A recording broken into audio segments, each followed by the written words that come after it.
Welcome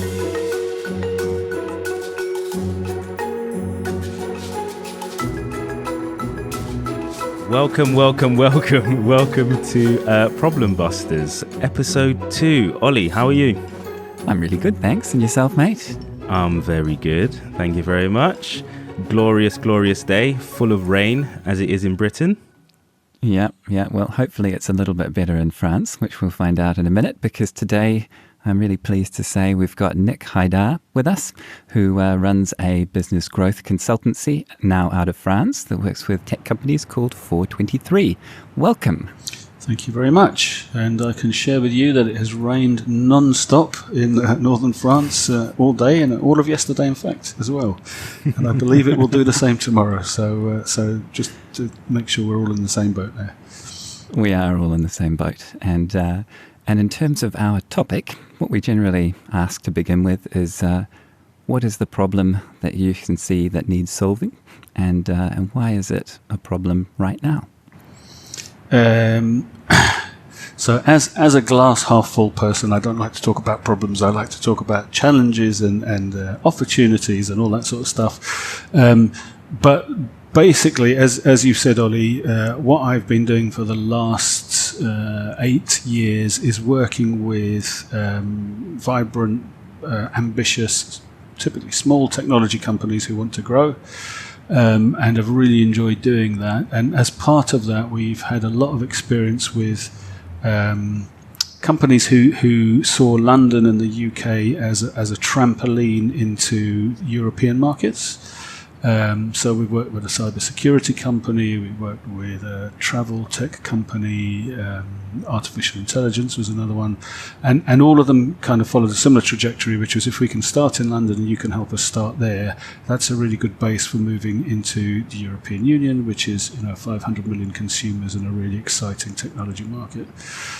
Obviously, with the decision or the referendum that happened in 2016 and the ensuing kind of political decisions that were made, the UK, as of the 1st of January this year, was no longer a member of the European Union, and as of the 1st of January next year, all of the rules and regulations will change. And as someone who's seen how small tech companies prosper from being able to work on both sides, both UK and across Europe, it struck me as quite sad that would all kind of come down.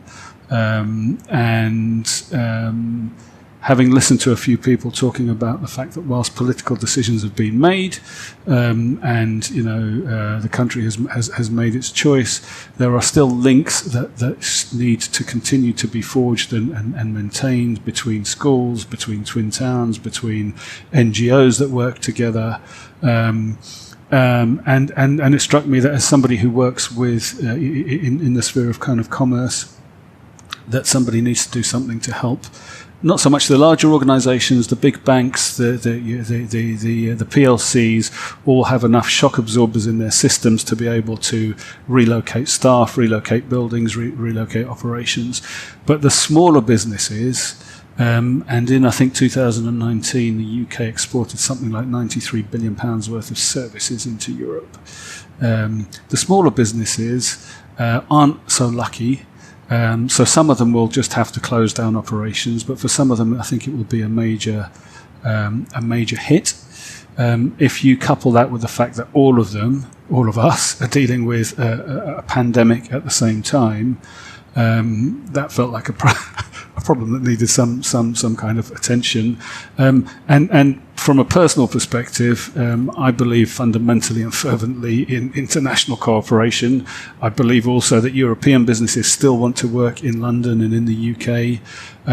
European individuals, bright employees want to come and work in the vibrant market. That is the London tech market that all three of us know. And therefore, I didn't feel like I wanted to throw in the towel, so I didn't. And that's if you like, in a very long way of giving you the problem that we're looking at dealing with, in a tiny way, because I'm only a small company.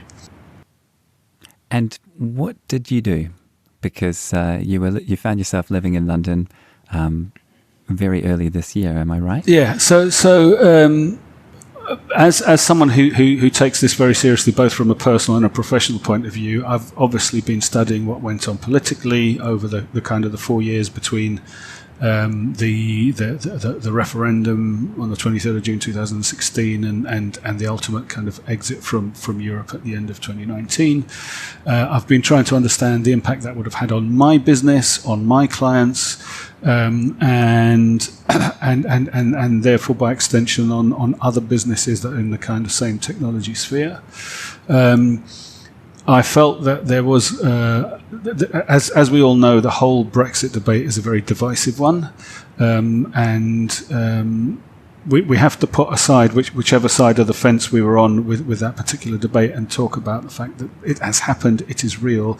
Therefore, we need to provide information. We need to take steps as businesses to get ourselves ready for what is going to happen. So I spent a lot of time looking at that. I'm very pleased to say that I now have a partnership with one of the UK's leading EU regulatory experts, a lady called Sietske de Groot, who for 7 years represented the Federation of Small Business, the UK Federation of Small Business in Brussels. As you probably know, the UK has something like 5 million small businesses. So when things like the GDPR data legislation was being drawn up, she was helping represent what UK businesses and small businesses needed. So she's extremely, her and her organisation are extremely well versed in what's going on and in trying to predict what might happen. So with her help, what we've actually been doing is building an ecosystem of experts on both sides of the water, if you like, to be able to help businesses depending on which area they're in. We primarily focus on technology and therefore service businesses. So we've been building this ecosystem to provide information, to provide analysis, and ultimately to provide support to help businesses through the changes they're going to have to make as we move from the transition period to the UK being a third country with relation to the European Union. So you're saying you have a team of experts to build this sort of ecosystem to help businesses transition. Are there common themes that you find are picking up that a lot of businesses need to sort of address to help with the transition? And if you could give us a breakdown of sort of the expertise and of each of these experts and what they tend to address in businesses that need to transition over.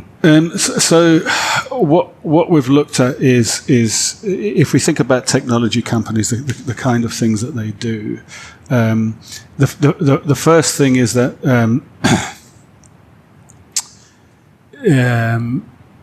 you will have heard a lot and read a lot about lorry parks and trade and queues at the border, and a lot of the current kind of press coverage is about import and export and trading companies, right? And rightly so, because there is going to be kind of major impacts going on there. But what we focus on is service companies. Now, a service is anything that isn't a physical good. So it could be software that somebody sells. It could be a teaching service that you offer through YouTube. It could be financial services. It could be any number of things. And the first point there is that whilst the trade stuff will get sorted out because the UK does trade with other non-EU countries and has worked out how rules of origin rules need to apply, what forms need to be filled in, how the VAT regimes need to work.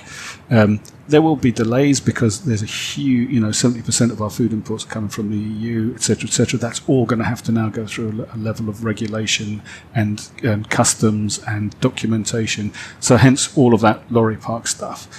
What people aren't quite clear about is that with the services businesses, the system is going to be completely disparate. So before, what we used to have was something called home country principles. So I run a consultancy, I'm in the UK, we're part of the EU, I have the right to go and offer my services based on the rules we have in my home country, which at the time was the UK, anywhere in 27 other countries. That's how it worked. I can sell my software anywhere else in those 27 countries. I can provide my podcasts for sale or whatever it might be. Those are services, right? Sounds like a good business to get into, Jonathan. Yeah. What happens now is we move from home country, as in whatever is okay. If you're regulated and okay in your home country, and your home country is part of the European Union, you can operate anywhere with some kind of idiosyncrasies, but pretty much that's the piece, right? To now what's host country? What that means is if I'm a lawyer in the UK, I now no longer can be a lawyer in 27 other countries unless I make my qualifications are recognised in 27 times. They may have rules that say I have to do different things. I may have to take 27 different levels of professional indemnity. And actually, and this is, one of the stark things that comes up is they may now be able to legally discriminate against me coming in to try and sell my services because actually you're not part of our club. So we are going to offer this contract or this service to European companies. We're going to favour those in front of others, right? So all of that stuff is coming in. So that's the first and probably most fundamental part. To answer your question, Jonathan, is we've got expertise from people like Sietske that I was talking about, who can look at the different industries and say, okay, in your gig, boys and girls, you need to think about these things, etc., etc. So that's thing one. The services generally. Then we've got the more kind of mundane things. Legal representation, how will your business need to operate, what are the laws you need to abide by now in 27 different countries. Accountancy, there was a very simple uniform kind of VAT recovery service that was offered to all sorts to all UK businesses. That now changes, so there's a whole kind of VAT story there. The whole piece about employing people now is going to change. So the first thing is that we'll help companies look at which industry they're operating in and what particular legislation goes around that. So, for example, it may be of interest to yourselves that the audiovisual industry, at which Britain is by far and away the leading player in Europe, is going to be extremely restricted for UK companies. So having an understanding of that level of kind of individual industry idiosyncrasies is the first piece of support. Secondly, we're looking at most of the kind of key professional services, so legal support in different European countries, to ensure that if somebody wants to operate in whichever way they go, that they are obviously compliant and operate within the law. Accountancy practices are now, they vary country to country. Those will have to be supported. So we have partners that can provide that kind of capability. Company formation, if that's what the organisation wants to do, if they want to create their own representation in one of the EU states. HR management and human resources law is another thing that varies differently and greatly. So kind of support on that area.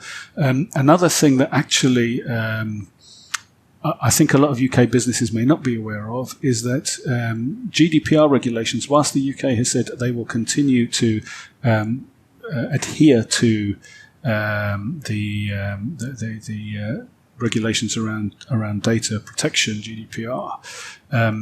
If a company is if it's running a website for EU customers or selling stuff into EU customers or collecting the data of EU private individuals, that company is now required to have a physical representative in the EU states where those private individuals are. So suddenly, they need. Wow. Yeah, exactly. These are the kind of representative services that currently companies, I believe, aren't hugely aware of. We're working with partners in that space as well who can provide that capability and that expertise.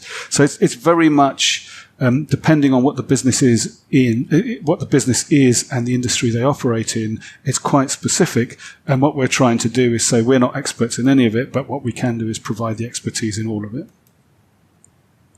And I was reading about a study from Aldermore that found that in the UK, 59% of SMEs don't fully understand their supply chains, and 1 in 10 believes they would not survive any kind of disruption to their supply chain. So I think the thing that concerns me is that folks probably A, don't know what might break in their supply chain, and B, just have never had to think about things being in any way harder than they are right now.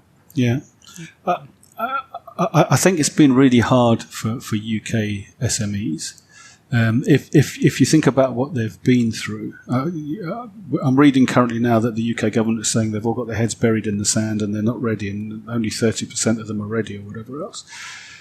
You know, if we go through 2019, there were, I think it was April, October, and December when the UK was going to drop out and everything was going to finish, and we were all going to have. So there were 3 false alarms, and what we know, or what I know from working with EU experts, is that in the period immediately prior to each one of those 3 false alarms, there was a huge rush of, okay, we better get ready, we better get trained on what we need to do, we better learn the legislation. And as soon as each one of those false alarms turned out to be a false alarm, or the can was kicked down the road, they all disappeared again. So you know, the partners that I'm working with said they had kind of feast and famine 3 times during the year. But to be fair to those SMEs, it's happening, it's not happening, it's happening, it's not happening 3 times. Then we get into the transition period. Then somebody organised a pandemic, and they're all trying to stay alive, you know, and keep their businesses afloat through that. So that it's probably a little bit understandable that they haven't yet had a chance to get their heads around where they should be. And coupled with that is the fact that even now today, no one knows what the final outcome is going to be. The reality is we know a lot, or we know enough for people to be able to work on a worst case scenario and what they should be thinking about. We don't actually know the details of what is going to happen. Is there actually going to be a deal, or is there not going to be a deal? The reality is, whether there's a deal or not, there's not much difference between the two, because the changes between what we have now and what we're going to have are huge, and that's where they need to get ready. Okay. So say I'm an SME and I do business into Europe. Yeah. With all this uncertainty, and I've come across the let's say the Problem Busters podcast. So I'm hearing this for let's say the first time. Is there any sort of checklist, or is there anything like I can have to sort of prepare myself to help, you know, lessen the blow? Or yeah. So I mean, we can go through a few things that you as an SME should think about, and then I can kind of point you in some direction. So I think key areas you want to think about, we've touched on some of them already, but think about your staff, right? How many are EU nationals? We've already alluded to, you know, if we think, I'm being very selfish and talking about the technology companies that I work with. Typically, the development team, the product team, the support team will be taken from any number of different, EU countries. I think that's a very common kind of profile for tech companies in the UK currently. So, how many are EU nationals? How many have applied for settled status? So, will they be able to stay after the end of the year? Are you looking to hire more people? Do you typically hire them from the same places? You need to think about that, because if you're going to hire people next year, you're going to have to pay for them. If they come from the EU. And as I understand it, that they will actually need to have a job before they can enter the UK. Yes. As of next year, there is a points-based immigration system. So you will have to be able to tell them, you will have to be able to say that they are coming to a job that they're going to earn, I think it's £26,000 or whatever it is. You will have to pay for that, £1,024. Wow. Well, depending on their level of English language knowledge and qualification, etc., etc. But those kind of things are kicking in, right? So first thing is, for your SME, Jonathan, think about your staff and think about that properly. The second one is what Ollie's already alluded to. I better think about my suppliers. How much of the stuff that I'm doing now currently comes from the EU, or how much of my suppliers, because we're talking about complex supply chains here, are supplied from people in the EU, because there's a knock-on effect there. If we think about a tech company that maybe they've got outsourced development somewhere in the EU, and maybe every now and again they want the project manager from that outsourced development company to come to their London office and sit down with them and talk about the next 3 projects they're about to launch, or actually the other way, they want to go over there. You're going to have to think about those things, because currently now that guy coming in may have to pay different taxes. There may be different there may be different legislation about his work status. He's not, he's not just coming over for a business meeting type story, or he or she. So think about your staff, think about your suppliers, think about mobility. That's what we've just touched on there. Do you need to travel to meet your customers? Do they need to travel to meet you? Do you need to go and see suppliers? How often does that need to happen? Do you bring in short-term contractors? All those sorts of things, and their ability to move from one place to another. We may get into, and again, this is where there are lots of known unknowns. We may get into silly levels of detail where actually going in through a customs border, you may have to pay or fill in a form around the laptop that you use for work because you're going to work there for 3 days or whatever else. It's that kind of stuff around mobility that you need to think about. So staff, suppliers, mobility, data we've already mentioned. If you are collecting the data of EU private citizens, if you are transporting data or moving data from the EU out of the EU, if you're hosting websites pointed at EU citizens, then you're going to need representation. And also, we've already talked at length about the fact that you need to think about now how your ability to sell your services has gone from I'm selling it into Europe to now I'm selling it to 27 different countries who have 27 different bits of legislation, et cetera, et cetera, et cetera. So those are probably the key areas that you'd want to start thinking about, Jonathan. In terms of the question you asked, is there kind of information about the government? So government.uk has a site called Transition. So if you go there, it has actually quite a comprehensive question wizard. So it goes through and says, do you travel a lot? Do you export? Which businesses are you in? Et cetera, et cetera. And then that will give you a lot of things to think about. It won't give you lots of answers. It will give you lots of areas that you need to get ready about. In terms of problem solving, what we've tried to do is try and help businesses with that. So shameless plug for 423 website. We have a thing there called the Brexit readiness analysis, which basically allows a business to go through and answer 25 odd questions. Takes 5 minutes, completely painless. No animals get harmed in the process.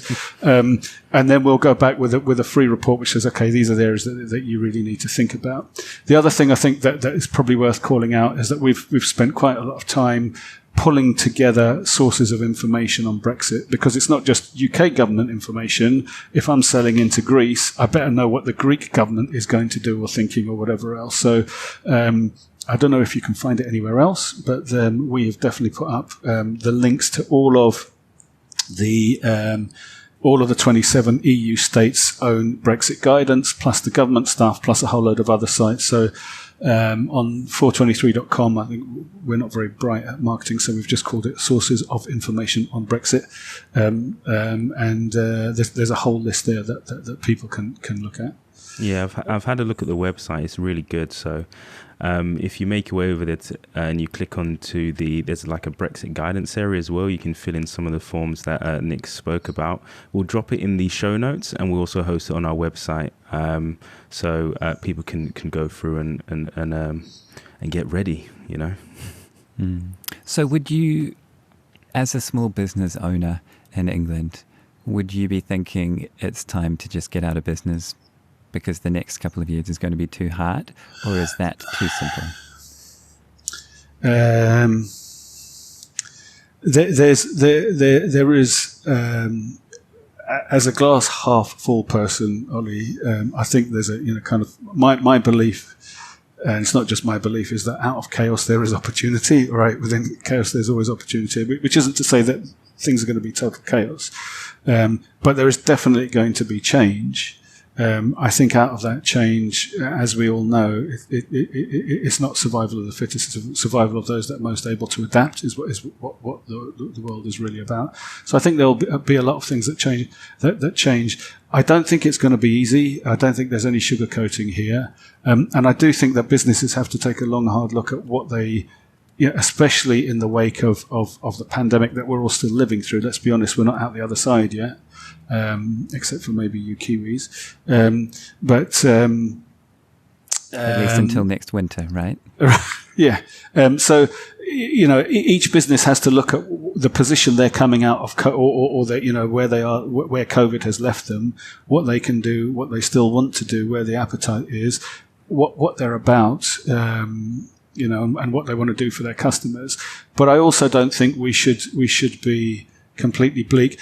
One of the reasons I enjoy working with technology companies and smaller businesses is because I think entrepreneurs are a little bit like a water. They find the path, right? They find the way, regardless of what political rocks are put in their path. Without any doubt, it is going to be significantly harder than it has been, right?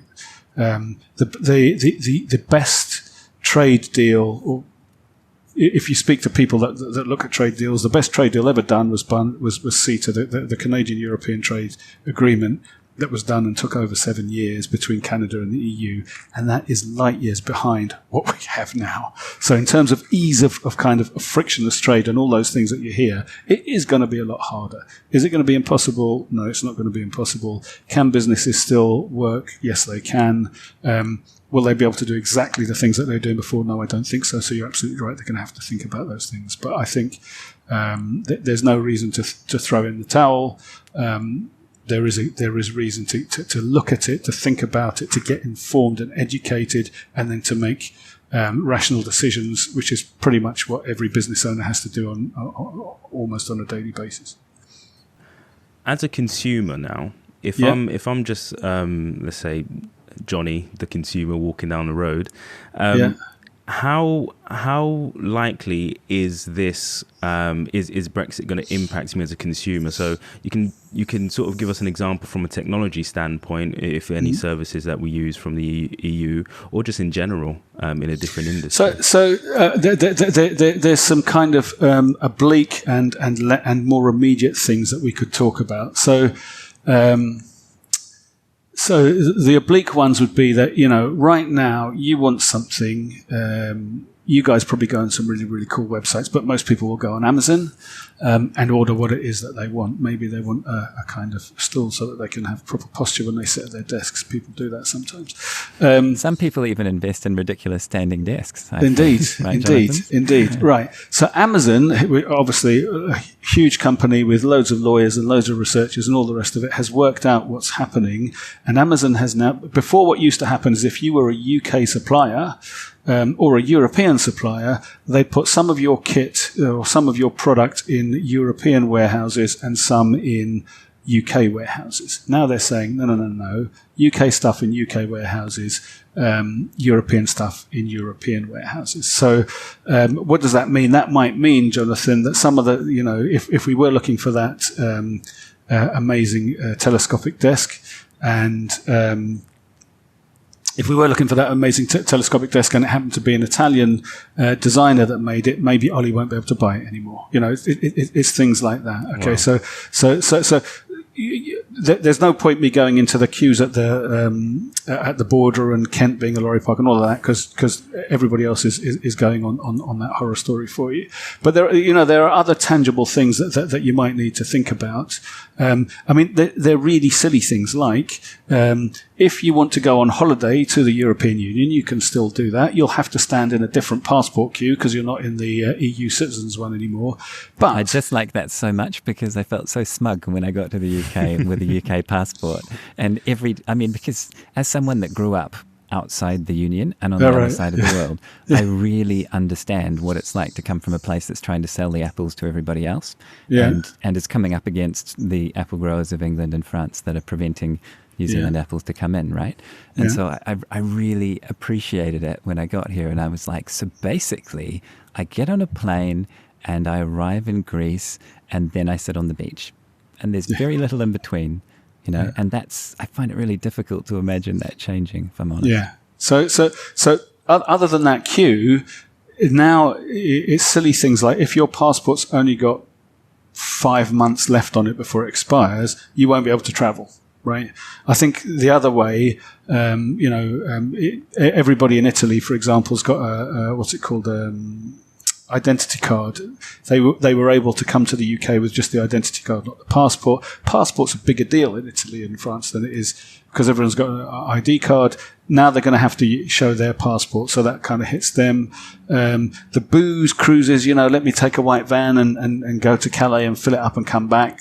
That stuff's going to change. If you were just nipping over on holiday, we all have a thing called an EHIC card, a European health insurance card, which basically says because you're a member of the European Union, we'll treat you in our hospitals, and if one of our people gets sick, you'll treat them in your hospital. That's the way it worked, and it cost you nothing, right? I think it's officially called E111 or something.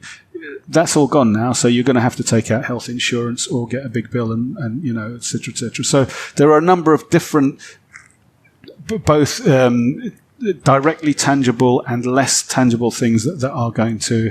the other one is the telcos have said they won't necessarily start imposing roaming charges again, but that doesn't mean that they won't. It just means that they said they won't necessarily do it. So you may find yourself with those stupid bills that you're probably too young to remember them, Jonathan. But that we used to get when trying to. He doesn't include me in that because I am old enough to remember them. So unfortunately, what we're talking about here is we've had 40 years of being in one system, and now we're undoing it. And it is a little bit like trying to take the eggs out of a cake. It's not going to be without levels of discomfort, shall we say? Oh yeah. My concern is that means potentially no more Spotify streaming over in France. Well, as I said, my UK contract. Yeah, I mean, as I said to you, for some reason, the AV and streaming services, and this is actually quite funny because in doing the research around what I've been doing, we looked at a lot of target companies, who we might want to approach and, who we might want to market to. And when you're looking at streaming services, I found that I was actually researching two types of company, either religious organizations of all faiths or pornographic sites of all of all tastes. So there was a bit where I was thinking, I really hope my wife doesn't walk in at this juncture or anybody else walking at this juncture, because I'm looking at all sorts of strange sites. But imagine being the account manager for both types of business. You'd have a pretty interesting week when you were calling on your clients.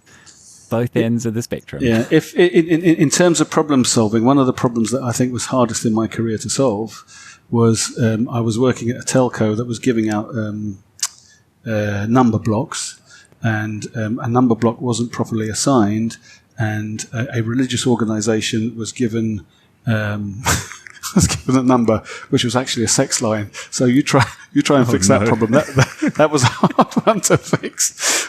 But fortunately, we're not talking about that on today's podcast, so we can leave that alone.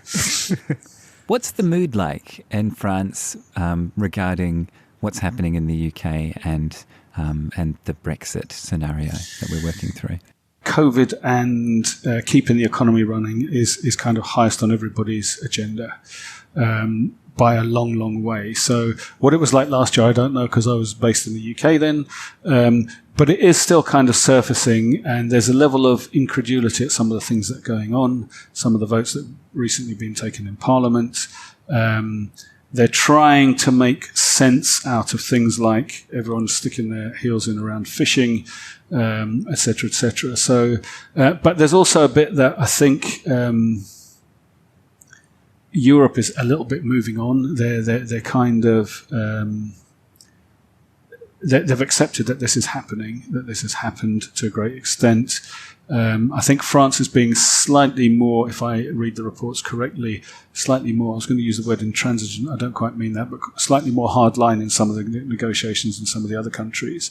But I still think if you scratch the surface, people are thinking, are they really doing this? But everyone's got so much to be getting on with that. That's what they're getting on with. And I probably don't qualify to speak for the French nation, having been here only a few months. Well, I'm quite grateful to be on a podcast with two people who speak French. So that's certainly more closer to the culture than I was previously. There you go. Just about speak French. That's two of us. Yeah, so maybe between the two of us, there's a whole person that speaks French. not either one of us. European response. There we go. So, as SMEs as a whole in the UK, is there anything that consumers can do to help lessen the blow to consumers, like farms and things like that?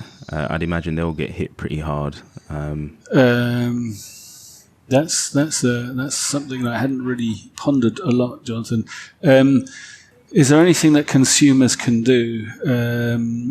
I mean, you know, every SME is also made up of consumers, and every consumer knows people that run businesses. So I think there's a level of us all having to work this out together.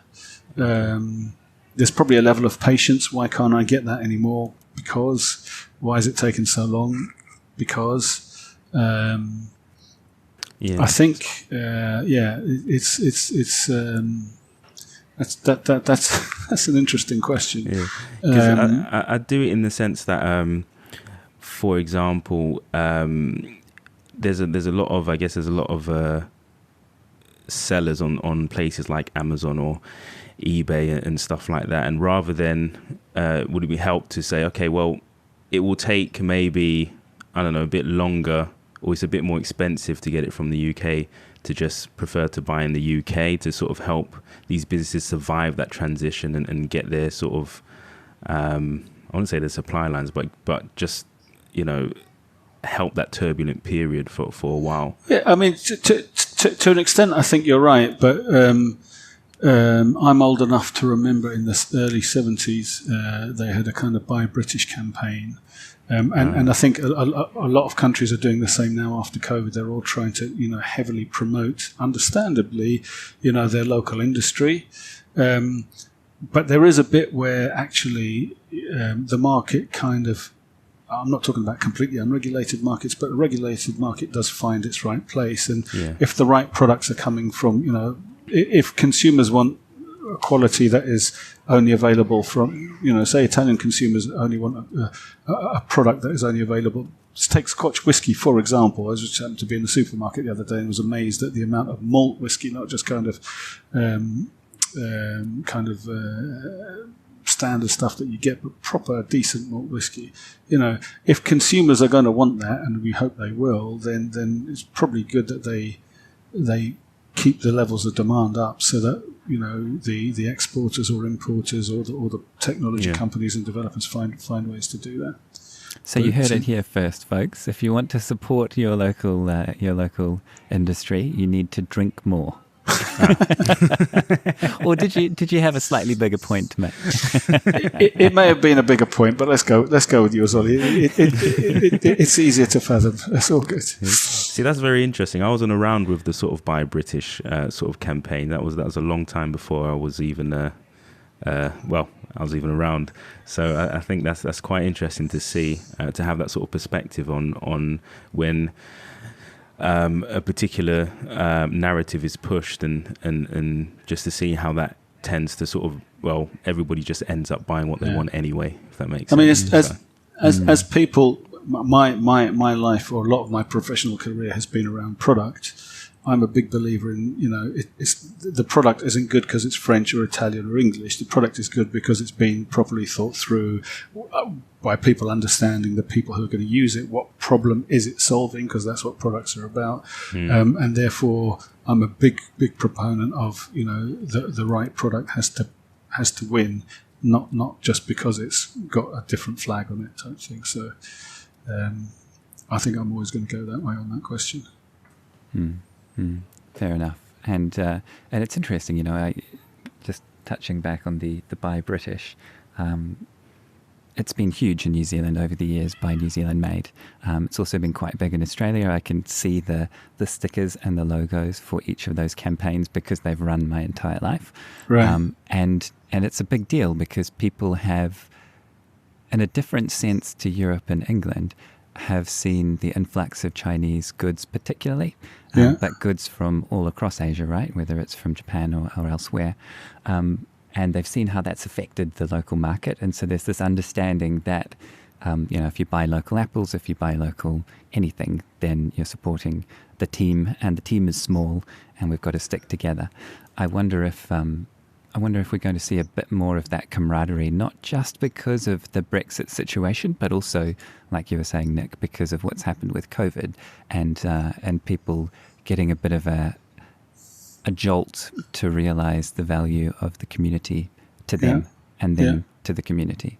Yeah. I mean, it's, certainly I've been quite struck by what I've seen in France with, I go and buy the bread, and it says on the bag, this bag was made by local producers. That the bag is, the paper bag that the bread is in. And you see a lot of the advertising on TV now is these are French products or locally grown products, or not just that, French insurance company, etc., etc. And I'm seeing similar things in Italy. I think there is a drive because of COVID to, for people to think about that. And actually, that may be one of the interesting kind of things that come out of this pandemic. We've got so used to this global economy. Actually, have we got the balance wrong? Should we be thinking a little bit more about? Clearly, on the ecological side, it helps us. I'm not into jingoistic drum banging on any side, but I think it's important that we do kind of look at that in the round and think about all of the angles on that piece. The flag on the bag is both positive and negative, and I think we have to kind of think it through carefully. Mm. Yeah, absolutely. So that's quite interesting then. So if we're looking to a post-Brexit future, yep. What you've just touched on maybe we've got the balance wrong, or things sort of balance out as we go forwards.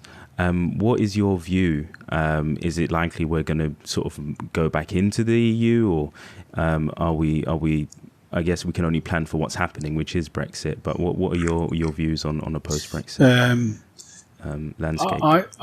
I think, and there are people far better qualified than me, that politically it's very hard for the UK to rejoin the European Union anytime soon. If you look at just the makeup of the UK Parliament, there isn't a party in the UK Parliament now that is talking about rejoining the EU, right? For whichever reasons, government, opposition, backbenches, whatever. There is no political drive in Parliament. There may be outside. There are lots of pressure groups that were set up between referendum and exit that are still operating. So politically on that side, I think that's going to be very hard. The other thing you've got to remember, this isn't a one-way street, right? Europe's just going through what Europe's going through. Ireland is saying today that they're basing their budget for next year on a no-deal Brexit, which means a retraction of their economy, they think, of 3%. So that's how they're planning. They're not going to turn around if the UK suddenly says, do you know what, we think we got this wrong, and change their minds. And probably if the UK does want to come back, then the terms won't be as advantageous as the terms that the UK had. The rule, I believe, is if you want to join, you've got to take the euro. That, as we know, would be quite a divisive thing in the UK, etc., etc., etc. So, for all those number of reasons, I don't think it's anything that's going to be happening anytime soon, which is a bit why I'm doing what I'm doing, because I do believe in forging links and relationships and international cooperation and all those sorts of things. So, I think it's going to be a bumpy ride in the short term, just because the decision making has been kicked down the road and kicked down the road and kicked down the road. There's 79 days left, right? There's 79 days in about 5 hours, I think, or something. As I say, there's a ticker on my website. When I looked before this podcast, it was 6 hours, so I'm guessing we're about 5 hours. I think there may well be some last minute we'll keep some negotiations going around certain industries, which will mean that there may be We might move from a transition period to an implementation period around certain things. And I very much hope for a lot of UK and European businesses that that's the case, because, the longer we have time to actually for people to prepare properly and adapt, the better it's going to be.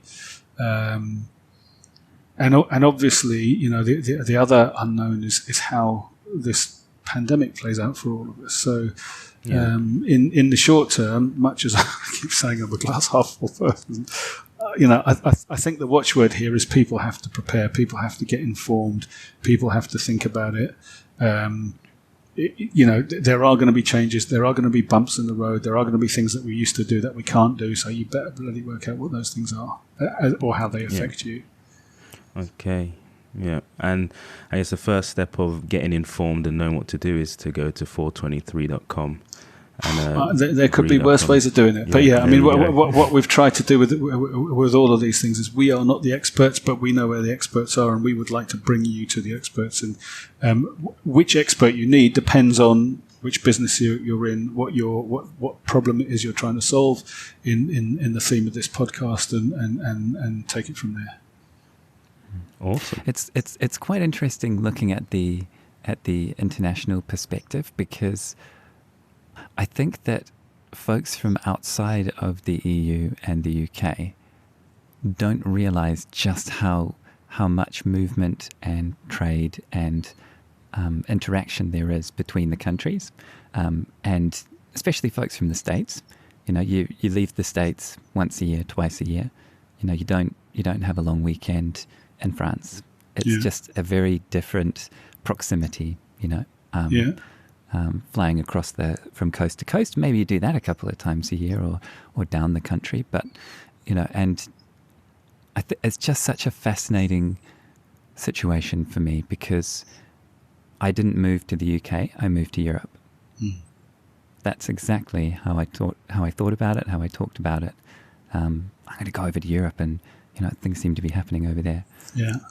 It's such an interesting time. And that's one of the. I'm in Lille. Why? It's an hour and a half on the train to London. If I point the car the other way, I'm in Brussels. If I point it slightly north, I'm in Amsterdam. It's an hour to Paris.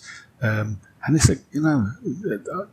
I just believe in all of this stuff, right? No one's got the right answer, but we're a lot. It sounds really crass, but we really are a lot better together.